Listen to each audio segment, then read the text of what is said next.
अस्सलामुअलैकुम dear students, उम्मीद करता हूँ आप सब दोस्त खैरियत से होंगे, ठीक ठाक होंगे। डियर स्टूडेंट्स, आज की इस वीडियो में हम BSN 6 सेमेस्टर के सब्जेक्ट बायोस्टैटिस्टिक्स के यूनिट नंबर 3 जो कि हमारे साथ मेजर ऑफ सेंट्रल टेंडेंसी है, इसको आज हम डिस्कस करेंगे और इसको समझने की कोशिश करेंगे। यूनिट को स्टार्ट करने से पहले डियर स्टूडेंट्स आपको बताता चलूँ कि ये यूनिट जो है सबसे ज़्यादा मोस्ट इम्पोर्टेंट यूनिट है। अगर आपने आज इस यूनिट को अच्छे तरीके से समझा तो आगे आने वाले जितने भी यूनिट है वो आपको इंशाल्लाह बहुत ही ज़्यादा आसान होंगे, उसको वो फिर आप बआसानी से उसको फिर समझेंगे। ठीक है, तो आज का जो यूनिट है बहुत ही ज़्यादा इम्पोर्टेंट है, कंसेप्चुअल है, कंसंट्रेशन की जो है इसमें बहुत ज़्यादा ज़रूरत है। ठीक है, लेकिन ओवरऑल अगर देखा जाए तो बहुत ही ज़्यादा आसान है। ठीक है, सो मैं आपको आसान अल्फाज में समझाने की कोशिश करूँगा, आप जो है इसको गौर से सुने और समझने की कोशिश करें, और जैसे मैं कहता हूँ वैसा ही आप जो है इसको अपने साथ नोट कर लीजिए। ठीक है, सो यूनिट को स्टार्ट करने से पहले काइंडली चैनल को भी सब्सक्राइब करें और बेल आइकन को दबाएं ताकि नए वीडियोस की नोटिफिकेशन आप सब दोस्तों को टाइम पर मिल सके। डियर स्टूडेंट्स, इस यूनिट के ऑब्जेक्टिव्स हमारे साथ मौजूद है जिसमें हम मंदरजा झेल टॉपिक्स पर आज बात करने वाले हैं। ठीक है, तो सबसे पहले हम बात करेंगे मेजर ऑफ सेंट्रल टेंडेंसी पर कि मेजर ऑफ सेंट्रल टेंडेंसी किसे कहता है। ठीक है, जिसमें हमारे साथ एरिथमेटिक मीन, मीडियन, मूड आता है, इसके अलावा हार्मोनिक मीन, जियोमेट्रिक मीन, ये सारे आते हैं। ठीक है, इसके बाद फिर हम कैलकुलेट करेंगे and list uses for measure of dispersion. जो मेजर ऑफ डिस्पर्जन है इसको हम किस चीज़ के लिए यूज़ करते हैं इस पर बात करेंगे। मेजर ऑफ डिस्पर्जन में हमारे साथ रेंज, वेरिएंस, स्टैंडर्ड डिविएशन, ये सारी चीज़ें आती है। ठीक है, इसके बाद फिर हम कैलकुलेट करेंगे मीन एंड स्टैंडर्ड डिविएशन को फ्रॉम ग्रुप डेटा से, और आखिर में फिर हम क्या करेंगे, population mean and sample mean के दरमियान जो डिफरेंस है उस पर हम बात करेंगे। सो डियर स्टूडेंट, स्टार्ट करते हैं मेजर ऑफ सेंट्रल टेंडेंसी से। मेजर ऑफ सेंट्रल टेंडेंसी क्या है?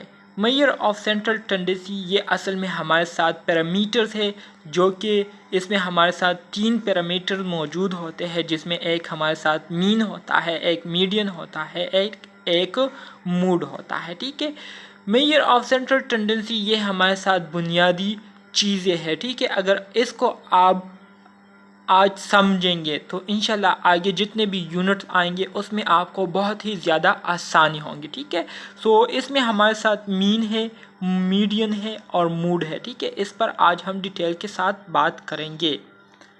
तो डियर स्टूडेंट, सबसे पहले हम बात स्टार्ट करते हैं मीन से।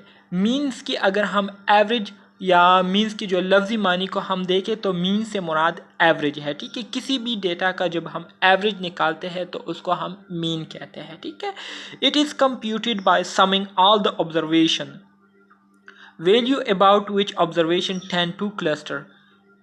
ठीक है, मीन क्या है? ये हमारे साथ वो वैल्यू होती है जो कि हम एक ग्रुप ऑफ डेटा से लेते हैं। ठीक है, हमारे साथ ग्रुप ऑफ डेटा मौजूद होता है, उस ग्रुप ऑफ डेटा से हम एवरेज निकाल के उसको क्या करते हैं, उसको लेते हैं, उसको सेलेक्ट करते हैं, तो इसको मीन कहते हैं।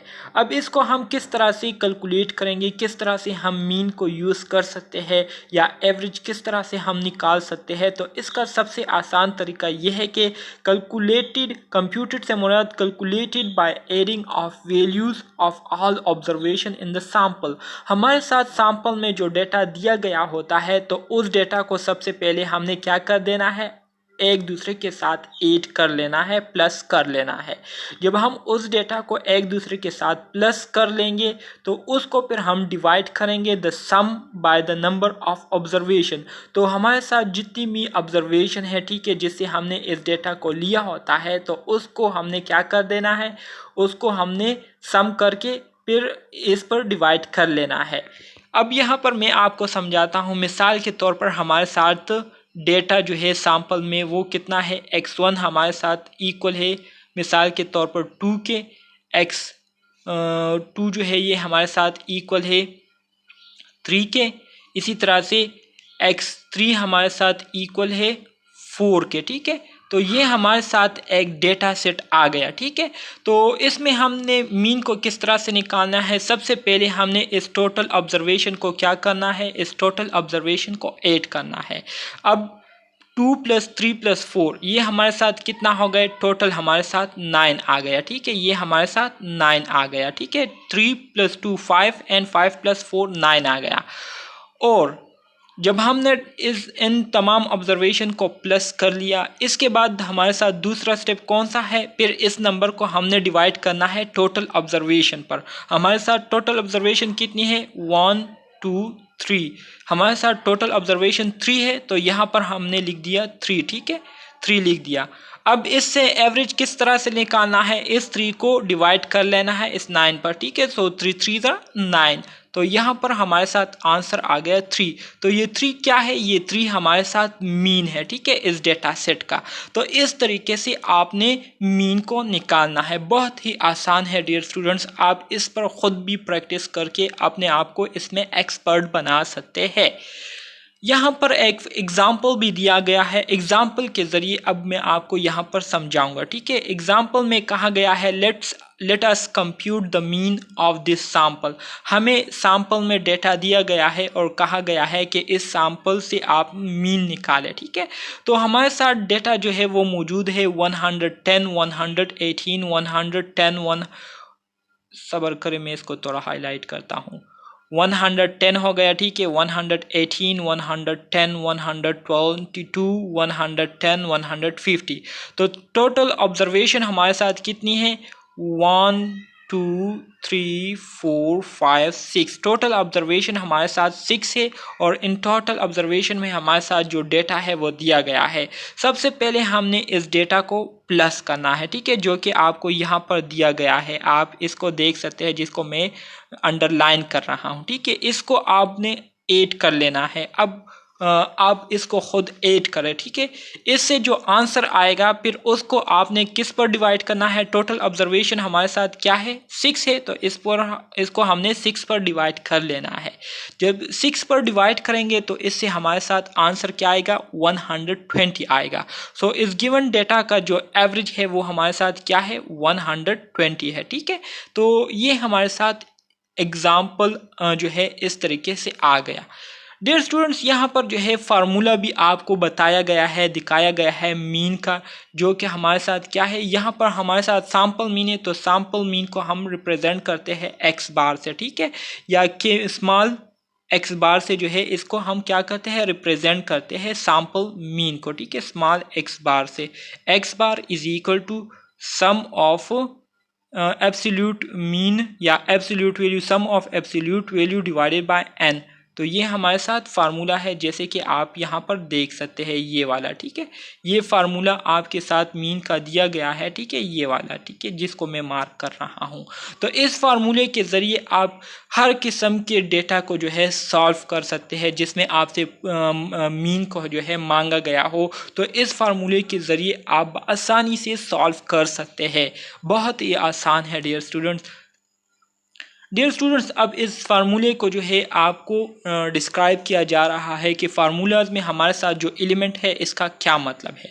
तो सबसे पहला जो हमारे साथ एलिमेंट आता है वो है एक्स बार, ठीक है। अब एक्स बार क्या है, first assemble they denote the mean of the sample. ये हमारे साथ सैंपल की मीन जो है उसको क्या करती है, उसको रिप्रेजेंट कर रही है, ठीक है, एक्स बार। फिर इसमें हमारे साथ जो सेकेंड पार्ट आता है फार्मूला का, उसको क्या कहते हैं, sum of x divided by n. तो second part of the equation shows how this quantity is computed और द फार्मूला। सो इसमें हमारे साथ जो सम ऑफ एक्स है, ठीक है, ये जो साइड पर एम लिखा गया है, ठीक है, इसको क्या कहते हैं, इसको सोमेशन कहते हैं, ठीक है, इसको सोमेशन कहते हैं। इसका मतलब यह है कि हमारे साथ इसमें जितना भी डेटा होता है तो उस डेटा को हमने क्या करना है, एक दूसरे के साथ प्लस करना है, ठीक है। इसके बाद हमारे साथ जो दूसरा एलिमेंट दिया गया है इस सेकेंड पार्ट में वो है स्मॉल एन, ठीक है। स्मॉल एन का क्या मतलब है, स्मॉल एन का हमारे साथ नंबर ऑफ ऑब्जर्वेशन, जो टोटल ऑब्जर्वेशन होती है हमारे साथ सैंपल में, तो उसको हम क्या करते हैं, उसको हम एन से रिप्रेजेंट करते हैं, ठीक है डियर स्टूडेंट्स। उम्मीद करता हूँ इस फार्मूले की समझ आप दोस्तों को आ गई होगी। डियर स्टूडेंट्स, अब आ जाते हैं मीडियन की तरफ। सॉरी, मैं आपको एक जो है एग्ज़ाम्पल लिख कर देता हूँ। आप जो है इस पर ख़ुद प्रैक्टिस करके फिर मुझे आप कमेंट बॉक्स में बता सकते हैं। आपके लिए डेटा मैं अभी तैयार करता हूँ। डेटा जो है वो आपको दिया गया है x1 मिसाल के तौर पर ये बराबर है 5 के, ठीक है। इसके अलावा x2 जो है मैंने कर दिया इसको 10 के बराबर, ठीक है। इसके अलावा x3 जो है x3, ठीक है, x3 को मैंने कर दिया 15 के बराबर, ठीक है। तो आपने जो है इस डेटा का क्या निकालना है, आपने इस डेटा का मीन निकालना है, ठीक है। आपने इस डेटा का मीन निकालना है, ठीक है डियर स्टूडेंट। सो मुझे कमेंट बॉक्स में फिर बता दे कि इस डेटा का आंसर क्या आता है आपके साथ। तो इससे अब मुझे पता चलेगा कि आपको मेरी जो पहला जो टॉपिक था इसकी समझ आ गई है या नहीं, ठीक है। सो कमेंट बॉक्स में जो है इसका आंसर मुझे लाजमी बताना है, मैं वेट करूंगा, ठीक है, आपके आंसर का। अब आ जाते हैं डियर स्टूडेंट मीडियन की तरफ। मीडियन की डियर स्टूडेंट्स अगर हम लफ्जी मानी को देखें तो मीडियन से मुराद मिडल वैल्यू, ठीक है। मीडियन से मुराद क्या है, मिडल वैल्यू, जो दरमियाना वैल्यू होता है डेटा सेट में, तो उसको हम क्या कहते हैं, मीडियन कहते हैं। So median is the middle value of the measurement when they are arrange in ascending और डिसेंडिंग ऑर्डर, ठीक है। मीडियन ये हमारे साथ क्या है, मीडियन ये हमारे साथ जो ऑब्जर्वेशन होती है या हमारे साथ जो डेटा दिया गया होता है, तो उस डेटा में हमारे साथ जो मिडल दरमियाना वैल्यू होती है उसको हम क्या कहते हैं, उसको हम मीडियन कहते हैं। मिसाल के तौर पर हमारे साथ 5 स्टूडेंट्स जो है वो मौजूद है, ठीक है। अब यहाँ पर हमारे साथ अनअरेंज डेटा मौजूद है। सबसे पहले इसको हमने अरेंज करना है, या असेंडिंग या डिसेंडिंग में, हमने असेंडिंग में कर दिया। सो 1 2 3 4 5 टोटल ऑब्जर्वेशन हमारे साथ कितनी है, 5 है ना। 1 हो गया, 2 हो गए, 3 हो गए, 4 हो गए, 5 टोटल ऑब्जर्वेशन हमारे साथ 5 है, डिजिट 5 से। इसमें हमारे साथ जो मिडल वैल्यू आती है वो क्या आती है, मिडल वैल्यू इसमें हमारे साथ 3 जो है ये मिडल वैल्यू आती है। सो ये 3 जो है ये आपका क्या है, ये आपका मीडियन है, ठीक है। सिंपल अल्फाज में डियर स्टूडेंट्स आपको मैंने बता दिए, कितना आसान है, आप खुद ही इसको देख सकते हैं, ठीक है। इसमें जो हमारे साथ 3 जो है ये क्या है, इसको कहते हैं मीडियन। मीडियन का जो सिंपल मतलब है वो ये है कि आपके साथ जो डेटा मौजूद होता है उस डेटा में चाहे आपके साथ नंबर्स हो चाहे नेम्स हो, तो जितनी तादाद में आपके साथ नंबर हो, ठीक है। मिसाल के तौर पर आपके साथ जो है 5 डिजिट्स है, तो 5 डिजिट्स में दरमियाना डिजिट्स कौन सा आता है, 1 2 3 4 5। तो दरमियाना डिजिट्स जो है आपके साथ 3 आता है, तो 3 ये आपका मीडियन हो गया। इसके अलावा अगर आपके पास इवन नंबर आए हो, इवन नंबर से मुराद ये है कि ऐसा डेटा आ जाए जिसमें आपके साथ जो मीडियन है वो 2 बनते हो, तो फिर आपने उसको 2 ही कैलकुलेट करना है, उसको ऐड करना है और उसको ऐड करने के बाद 2 पर डिवाइड करना है। जैसे कि यहाँ पर if the middle observation are 2, अगर आपके साथ ऐसा वैल्यू जो है ये 2 दफ़ा आ जाए, मतलब जो मिडल वैल्यू है वो 2 दफ़ा आ जाए या 2 आ जाए, ठीक है, तो आपने क्या करना है, median is average of central 2 value. तो यहाँ पर एग्जांपल दिया गया है, देखिए 1 2 3 4 5 6 डिजिट्स है हमारे साथ, मतलब 6 ऑब्जर्वेशन है। इस 6 ऑब्जर्वेशन में हमारे साथ जो मिडल वैल्यूज़ आते हैं वो 3 और 4 आता है, दरमियान में 3 और 4 आता है ना।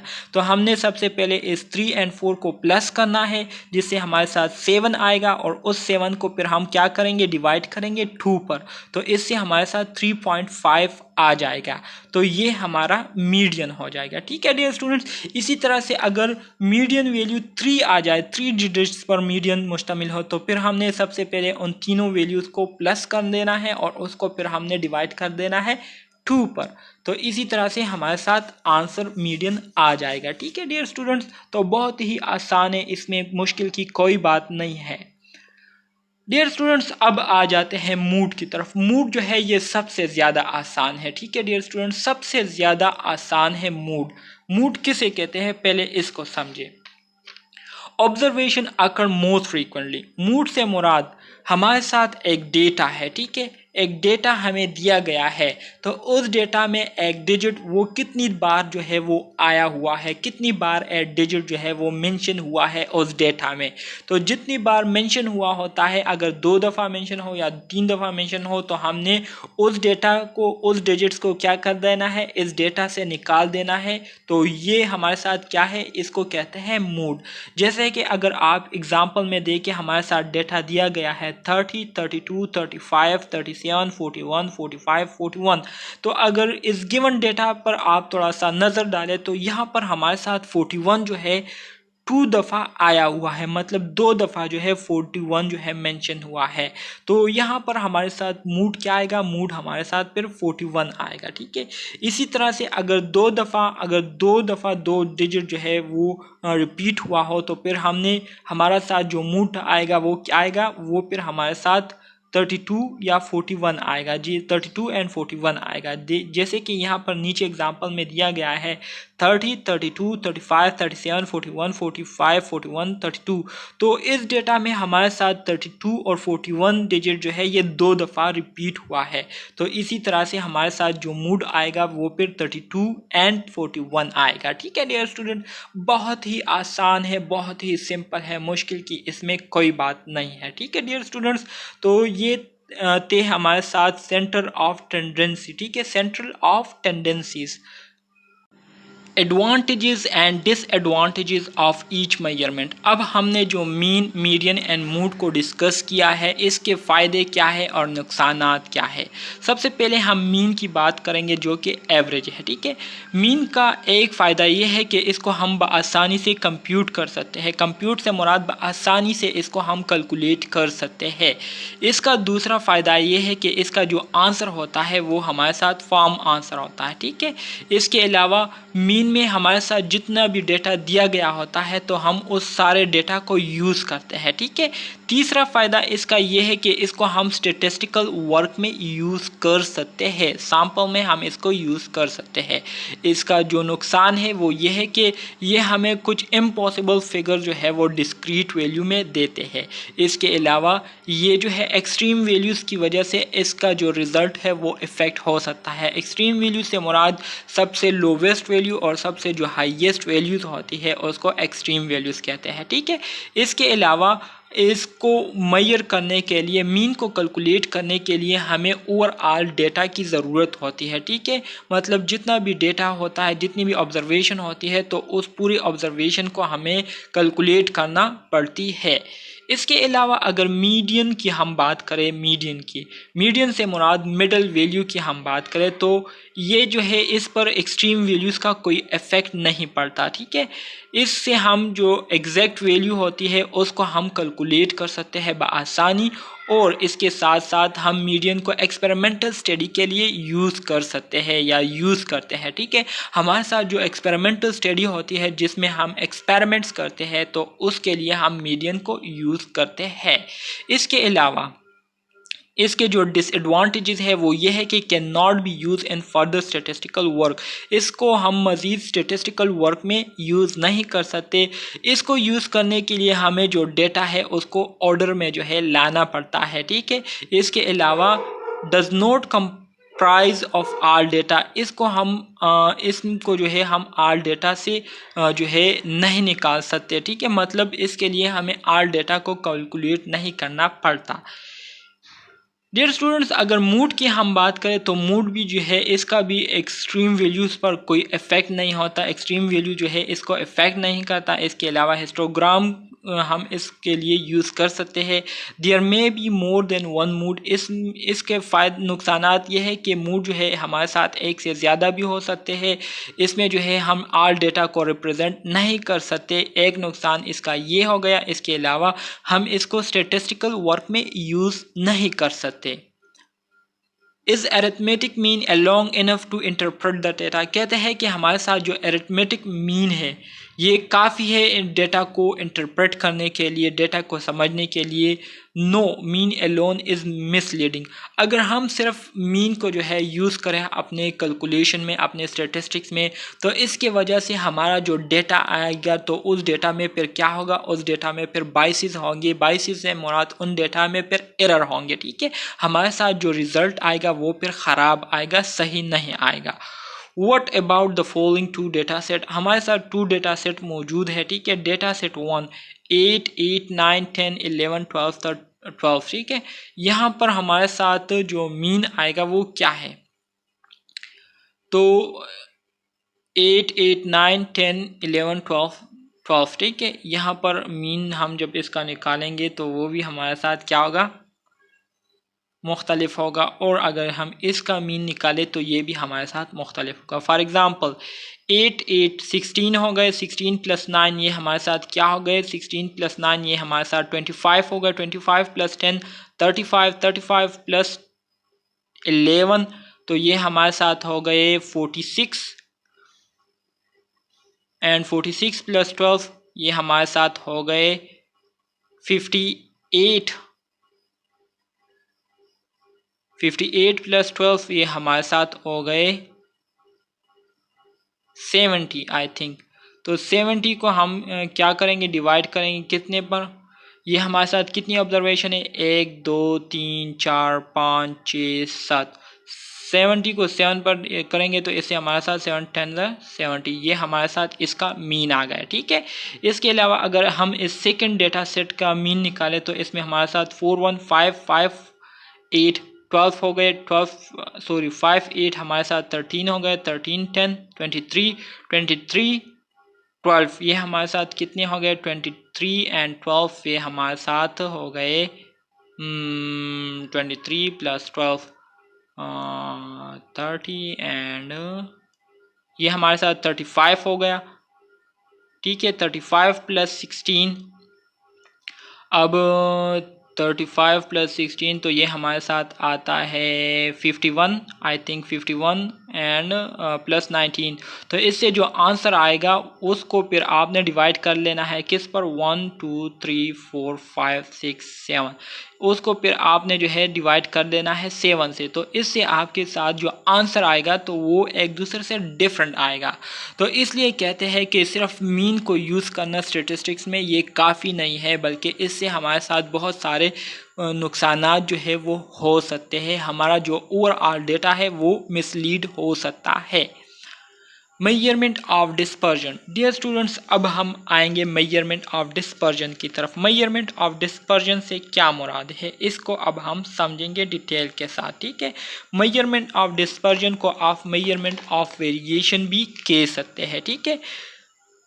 इसको यूज़ करने का जो मकसद है वो यह है कि हमारे साथ जो है जब हम कैलकुलेशन करते हैं स्टेटिस्टिक्स में, तो हमारे साथ जो कैलकुलेशन में जो आउटकम आते हैं, रिज़ल्ट आते हैं, तो बाज़ औक़ात वो रिज़ल्ट जो है एक दूसरे से डिफरेंट होते हैं, या हमारे साथ जो एवरेज होता है या जो मीन होती है उससे थोड़ा सा डिविएट कर जाते हैं, उससे आगे पीछे डेटा जो है वो चली जाती है। तो इस डेटा को जो कि जो एक्चुअल वैल्यू होते हैं उससे जब आगे पीछे जाती है, तो इसको मेजर करने के लिए हम क्या करते हैं, इस मेजरमेंट ऑफ डिस्पर्जन मेथड को यूज़ करते हैं, या मेजरमेंट ऑफ वेरिएशन को क्या करते हैं, इसको यूज़ करते हैं। जैसे कि इसके नाम से पता चल रहा है मेजरमेंट ऑफ वेरिएशन, वेरिएशन से मुराद चेंजेस, हमारे साथ जो फ़र्क आता है, ठीक है, आउटकम में या रिज़ल्ट में, तो उस फ़र्क को हम क्या करते हैं, मेजर करते हैं और जानने की कोशिश करते हैं कि हमारे साथ ऑब्जर्वेशन में जो डेटा डिविएट हुई है, जो चेंजेस आई हुई है, तो वो कितनी जो है कितने गुना जो है वो चेंज है एक्चुअल वैल्यू से, ठीक है। तो इसको हम मेजर करने के लिए इस मेथड को यूज़ करते हैं। इसमें हमारे साथ बेसिकली 3 पैरामीटर जो है हम यूज़ करते हैं, जिसके ज़रिए हम डिविएशन को क्या करते हैं, मेजर करते हैं। इसमें पहले नंबर पर हमारे साथ रेंज आता है, ठीक है। रेंज की डियर स्टूडेंट्स अगर हम बात करें तो रेंज ये हमारे साथ the difference in value between the highest and lowest observation, हमारे साथ जो हाईएस्ट और लोवेस्ट ऑब्जर्वेशन होती है इनके दरमियान जो डिफरेंस होता है उसको हम रेंज कहते हैं, ठीक है।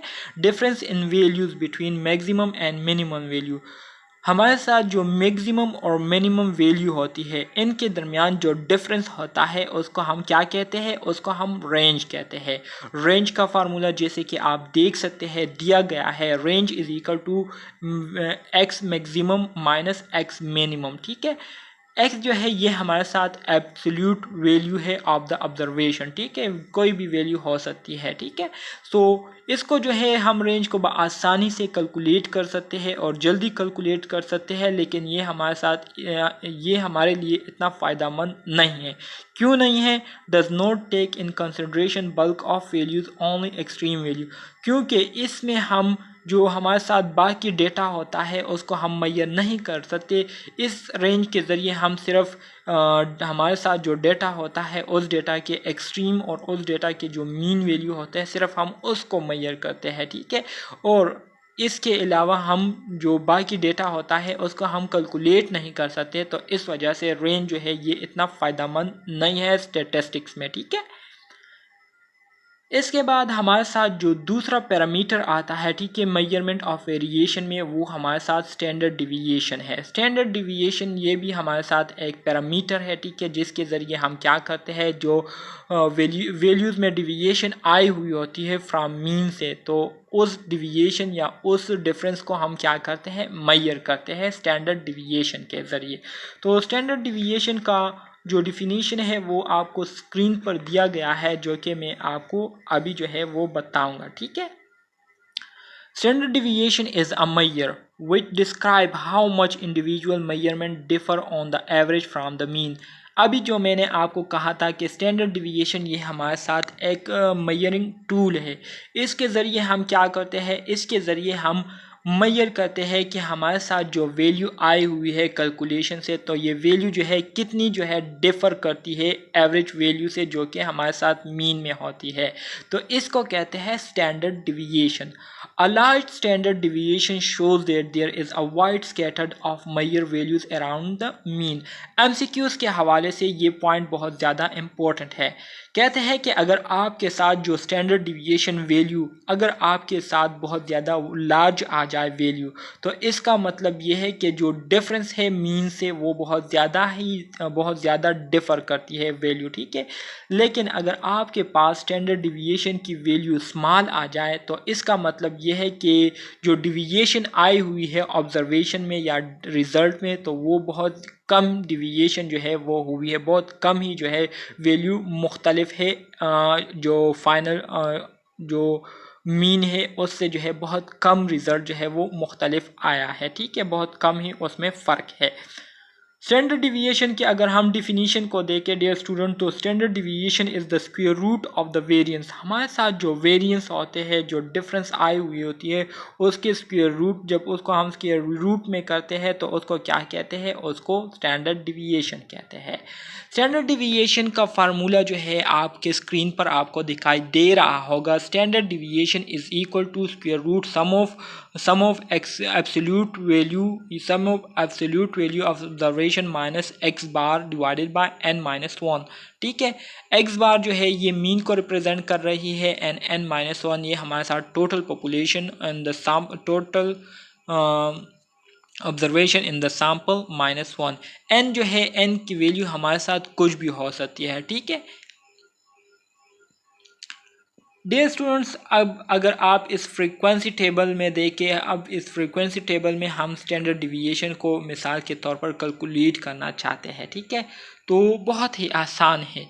यहाँ पर हमारे साथ जो ऑब्जर्वेशन दी गई है, हमारे साथ जो डेटा मौजूद है वो x1 है। ठीक है, जिसमें हमारे साथ 1 2 3 4 5 आते हैं। सबसे पहले हमने इस टोटल ऑब्जर्वेशन को क्या करना है, प्लस करना है। जब इसको हम प्लस करेंगे तो इससे हमारे साथ टोटल वैल्यू 15 आएगी। ठीक है, अब इससे हमने मीन को निकालना है, तो मीन हमारे साथ क्या है, 3 है।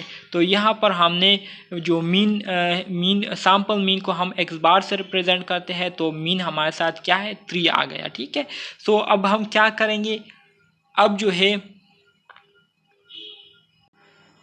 यहाँ पर जो है हमने क्या किया, सम ऑफ ऑब्जर्वेशन, सबसे पहले हमने ऑब्जर्वेशन को प्लस किया और उससे हम क्या निकालेंगे, मीन निकालेंगे। तो मीन को निकालने के लिए हम क्या करेंगे, उस टोटल ऑब्जर्वेशन को जिसको हमने ऐड किया हुआ है उसको हमने डिवाइड कर देना है टोटल सैंपल साइज पर। तो सैंपल साइज हमारे साथ कितनी है, 1 2 3 4 5 है, मतलब 5 ऑब्जर्वेशन है हमारे साथ। तो 15 डिवाइडेड बाय 5 हमारे साथ आंसर आ गया 3। तो 3 हमारे साथ क्या है, मीन है, ठीक है। अब इसके बाद हम स्टैंडर्ड डिविएशन कैलकुलेट करना चाहते हैं। तो स्टैंडर्ड डिविएशन का फार्मूला आप दोस्तों को यहाँ पर दिया गया है कि standard deviation is equal to, तो डियर स्टूडेंट्स यहाँ पर अब हमने दूसरा काम क्या करना है, दूसरा काम हमने रेंज को फाइंड आउट करना है, ठीक है। तो रेंज में हमारे साथ क्या है, maximum value minus minimum value, ठीक है। तो यहाँ पर हमारे साथ जो वैल्यू ऑफ एब्सोल्यूट है वो हमारे साथ 1 है और हमारे साथ जो मीन आया है वो क्या है, 3 है, ठीक है। तो फार्मूला आपने देखा होगा कि x is equal to x bar, ठीक है। तो इस फार्मूले के मुताबिक हम अब ये सारा कुछ कर रहे हैं, ठीक है। तो 1 से -3 कर दिया, हमारे साथ -2 आ गया। 2 से -3 कर लिया, हमारे साथ -1 आ गया। 3 से -3 कर दिया, 0 आ गया। 4 से -3 कर दिया, 1 आ गया। 5 से -3 कर दिया, 2 आ गया। तो हमारे साथ जो वैल्यूज़ आ गए, इसको अब हमने क्या करना है, इसको अब हमने इस तरह से करना है, ठीक है। सो 2 हमारे साथ यहाँ पर आया है, तो यह हमारे साथ 2 के साथ स्क्वायर है, तो यहाँ पर हमारे साथ क्या आ जाएगा, 4 आ जाएगा। 1 के साथ स्क्वायर है तो 1 आ जाएगा। 0 के साथ 0 ही आएगा, 1 आएगा। और फिर 2 के साथ स्क्वायर है तो 4 आएगा, ठीक है। टोटल जो हमारे साथ इससे ऑब्जर्वेशन आती है वो क्या है, 4 + 1 5, 4 + 1 5, तो टोटल हमारे साथ 10 आ गया, ठीक है। इसी तरह से फिर हमारे साथ स्टैंडर्ड डिविएशन फार्मूला है कि sum of x1 minus x bar whole square divided by n-1। तो अब हमने क्या करना है, हमने इस फार्मूले इस को क्या करना है, पुट करना है, ठीक है।